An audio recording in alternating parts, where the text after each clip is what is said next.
Always trust. We ask the questions. What is needed in the world? Is that going to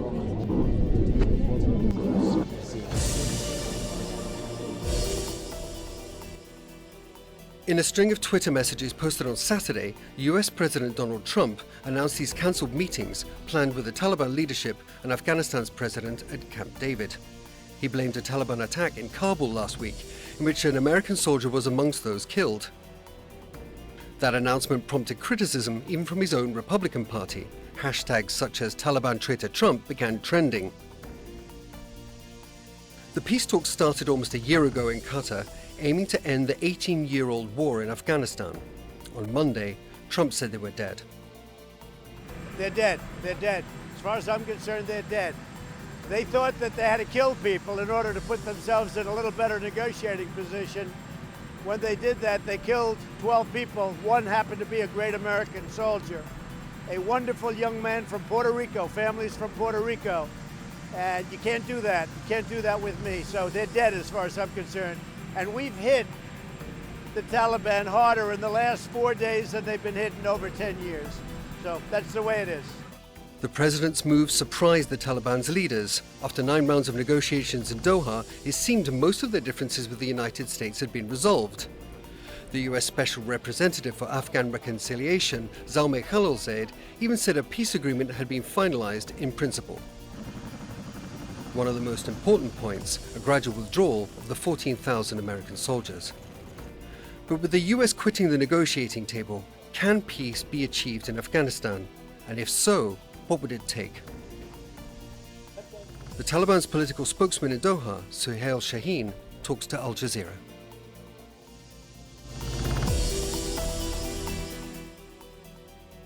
Hello and welcome. I'm Zain Tawfiq, and we have here with us in the studio today Mr. Mohammed Suhail Shaheen, the spokesman for the political office of Taliban and the member of the negotiating team here in Doha. Thank you for being with us. Thank you very much. Let me start with the negotiations that President Donald Trump announced that the end of it. Did that come as a surprise to you? Bismillah ar-Rahman ar-Rahim. Yes, it was astonishing for us because we had already concluded the peace agreement with the American negotiation team. And we continued the talks for almost 1 year. And at the end, we concluded the peace agreement. And also, we concluded the annexes and the implementation framework of the peace agreement. Then both heads of the negotiation team, they initialed the copies. One copy of that was given to the Qatari side, and one copy we got the one copy, and one the American team. Mm-hmm.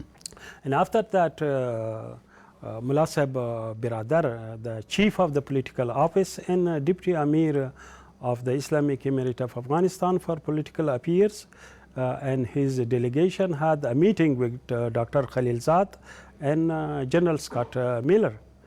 They were happy with the peace agreement. And they talked about that, about the ceremony of signing the peace agreement. Amidst that, the tweet was very surprising and astonishing for us. So the last thing you heard from Mr. Zalmay Khalilzad and General Scott Miller, the chief commander of US troops and NATO troops in Afghanistan, was about actually the ceremony for signing the agreement and not the stoppage of the negotiations. Is that correct? No, there was no hint, no sign.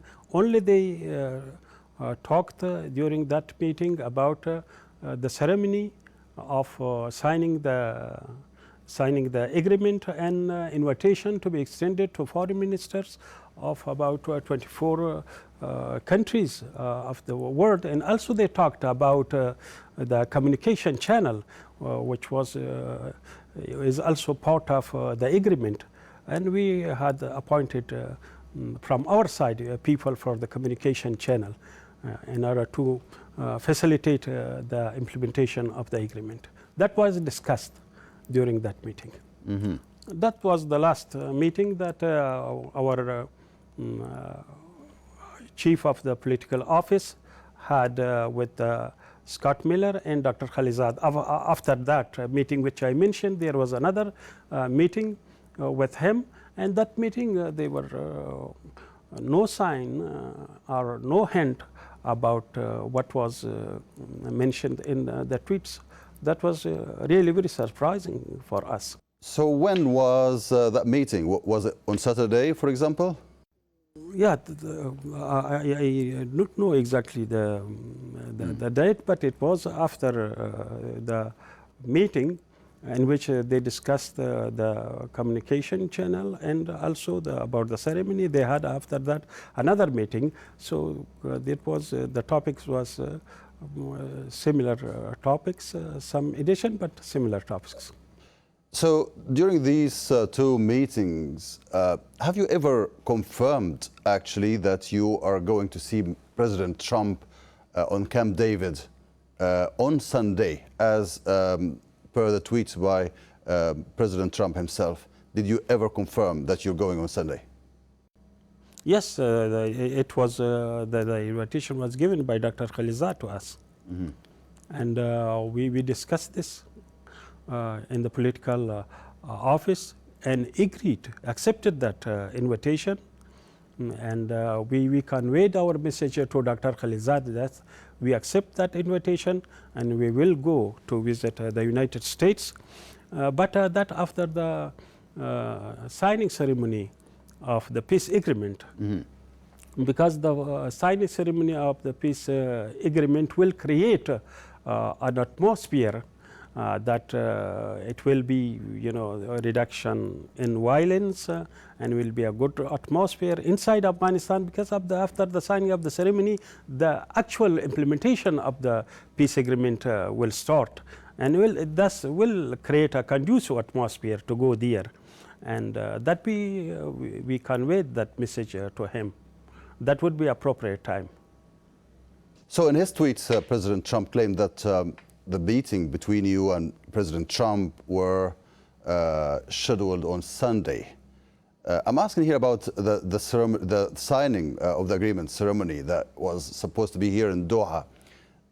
Was it in the same day? Was it Sunday as well, or a different day, or it wasn't agreed upon?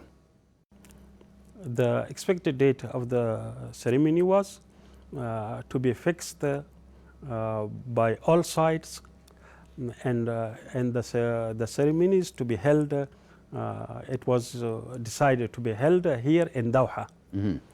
It was to be held here in Doha in the presence of international witnesses and in the presence of media. That was decided. That was not that it will be signed in Camp David and anywhere. It was decided to, the venue was Doha, but the date was not fixed.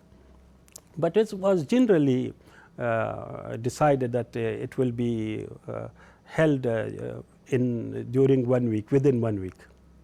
So in this case, do you consider the tweets by President Trump as incorrect when he claimed that the meeting was scheduled on Sunday? Yes, they gave us. So there's two different things. One is his or their invitation to us, that we accept it, and the other is the date of going there. That we had our own view. They gave us their date, but we had our own week that it is appropriate to go there after the signing of the ceremony of the agreement, because before that we didn't have a ceasefire. So having no ceasefires means that there will be attacks from each side. As they had attacks on our territory, we also retaliate by attacking some parts. But after the beginning of the implementation of the peace agreement, so all these things will stop, and that would create a conducive atmosphere for visiting the United States. That was our viewpoint, and we conveyed that our viewpoint to him, to Dr. Khalizad. So according to your statements and to Mr. Khalizad, the agreement was ready for signature by the President of USA and for the ceremony for signing the agreement. But we don't know a lot about the agreement. Can you tell us more information about the agreement? What you actually agreed upon? There were some main points and main parts of the peace agreement.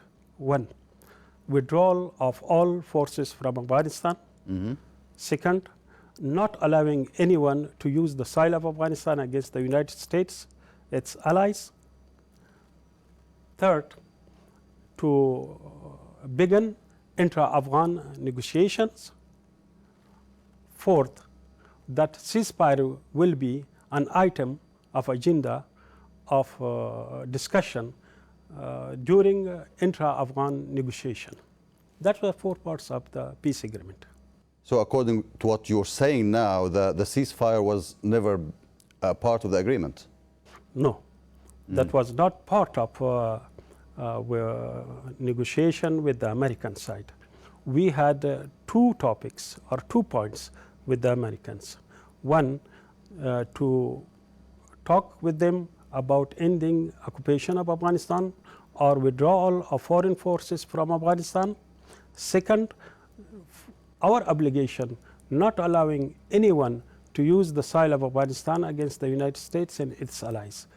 That was 2 main points that we discussed with the American side. The remaining 2 points we were to discuss with them with the Afghans. And did really the Americans agree to a withdrawal without a ceasefire? The American agreed with withdrawal, and we agreed that during their withdrawal we will not attack them. It was part of that. And they will not attack us and we will not attack them. We will give them a safe passage of withdrawal from Afghanistan. So that was no question of worry about that. Doesn't seem a bit strange, at least for the Afghani people, that you agreed to a ceasefire with the Americans and you were prepared to do that and you agreed to stop killing the Americans, but you didn't agree to something similar to the Afghani people, your fellow citizens. How can you explain that? That is a part of the intra-Afghan negotiation. As I said, already mentioned, ceasefire will be, a comprehensive ceasefire will be an item to discuss with the Afghan to reach an agreement about that. But now with Americans, we talked about the withdrawal of their forces. When they will want to withdraw or they are intending to withdraw, why we should attack them? Why they are withdrawing? We have to, it is rational to provide them a safe passage. But about the other Afghans, we are ready to talk with them. If there is ceasefire with them, there will be no attack with them. But this is another aspect of the Afghan issue. First, we want to end the occupation of Afghanistan and then to talk with the Afghans about the formation of a new Islamic government in the country and also about ceasefire. These 2 different things.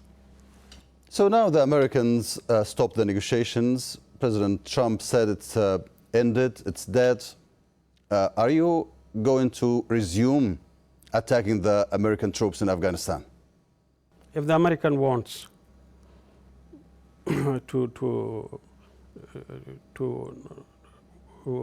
not attack us and they want to withdraw and they sign the agreement, yes, we will not attack them.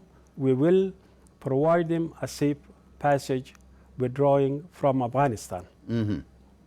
But if they attack us, they continue their bombardment, their night raids, that would continue from our side, what has been continuing for the last 18 years. I'm sure you follow the American press, and there was some suggestions that some Trump's aides told him he could actually withdraw without any agreement with you in Taliban. If the Americans do that, if they start withdrawing without any agreement with you, will you still attack them or you just leave them go because that is what you want anyway? If we sign an agreement with them, then we have the obligation not to attack them.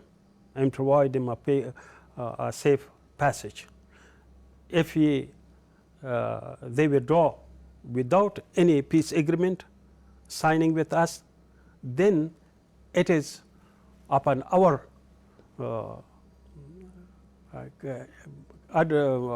consent or our willing whether to attack them or not to attack them. It is then up to us, because there is no agreement. So we will attack them if we want, if we see it in our interest, our national interest, our Islamic interest. If we see it not in our interest, we will not, if we see it in our interest not to attack, we will not attack them. That will be up to us. But with agreement, yes, we would have obligation not to attack them. These two things different. So what is the benefit for you in attacking the Americans while they are withdrawing? Yes, you are right. If they are withdrawing, it is more rational that we give them a safe passage. But we are not have obligation under any agreement. But it is rational. If they announce withdrawing from Afghanistan, yes, I agree with you. Will it be a different matter if they start withdrawing and without an agreement with you, but also they stopped attacking you? Yes, if they attack us, we have the right of self-defense. But if they do not attack us and they are withdrawing, so it is another story. Then we will do what is rational. We will take that step. Mr. Siddiq Siddiqui, the spokesman for the Office of the President of Afghanistan, Ashraf Ghani, said that your honeymoon in Doha was over. That is after President Trump's decision to stop the negotiations. Do you think he's right that your honeymoon is over and there's no coming back to the negotiations again? We have already in Afghanistan, 70% of the territory of Afghanistan is with us. They are not, when they go to the Kabul airport, which is a few kilometers from the presidential palace, they go in a helicopter. So that means we are also prevalent in the Kabul city. So whose honeymoon is over? You can think. It is in Kabul, all the NGOs and the people who wants our permission, and we facilitate of the NGOs movement from one province to other, even in the Kabul city. So you can now imagine whose honeymoon is over, who was the people, the real people of the country, and the master of the country. The agreement you just told us about didn't mention anything about the Afghani government. They feel that they were left alone and they were sold out by the Americans. And you refuse still to have any negotiations with the government until the withdrawal of all the foreign forces from Afghanistan. Do you not consider them as Afghani that are worth talking to? First, the document which was also found way to the media, that agreement is not a real agreement. It is not the original agreement. It was a fake text put by someone, posted on media. This first thing. The second is, I said intra-Afghan negotiation is part of the agreement, peace agreement. We will talk with all sides of the Afghans, and that also includes the Kabul administration. And with that, we will discuss the future of Afghanistan. So are you planning to have talks with the Afghani government, or you will carry on ignoring any talks with them until the withdrawal of the foreign forces? Of course, first the peace agreement should be signed with the Americans.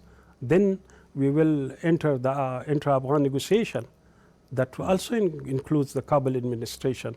They will be part of the negotiation. There will be, of course, other Afghan sides, including the Kabul administration. So the Americans, according to the agreement as well, the Americans will withdraw, and that was agreed upon. How about the other forces, the other troops in Afghanistan? Will they stay as well, will they stay behind, or they will withdraw with the Americans? That we were talking with the American sides. They also represented all foreign forces, including the NATO forces in Afghanistan. That is part of the peace agreement. That is mentioned in the agreement that American forces, including the NATO forces, will withdraw from Afghanistan. So that's part of the agreement. So let's assume that all the forces in Afghanistan are out, and Afghanistan has no single foreign soldier. What is your vision for the future of Afghanistan and the system of government?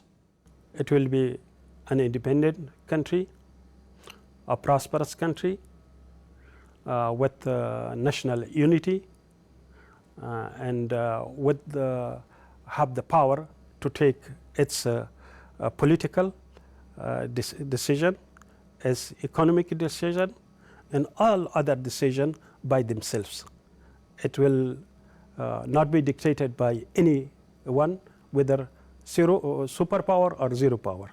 They will be the people, the men of themselves, the master of this country, and all Afghans will see themselves in future government in the country, and they will work for the reconstruction and rehabilitation, development of the country, like members of a family. So can you explain a little bit more about this? Are you going to enforce and impose the Islamic rule by force on other Afghanis, or you have changed your doctrine a little bit, and you can now allow for dialogue and for democracy and elections and things like that? That's part of the intra-Afghan negotiation. We have put up this to the intra-Afghan negotiation. One thing what we want, the future government be an Islamic government. And how, in what form, that will be discussed in the intra-Afghan negotiation, and the Afghan will decide about. But it should be an Islamic government, because for the last 40 years, the Afghan Muslim people and the Mujahideen have laid down their lives and sacrificed for an Islamic government to be established. So what will you do if you give people a right to vote and a right to have a say in their future, and they say, no, we don't want Islamic rule, we want a civil and secular government? What will you do? Will you enforce Islamic rule by force? We enter intra-Afghan negotiation, and that means we will talk with all sides of Afghanistan, all political figures and other sides, influentials, including the Kabul current administration, about the future government of Afghanistan. That means we want to reach a conclusion through talks and negotiation. Mr. Mohammed Suhail Shaheen, thanks for being with us. Thank you very much.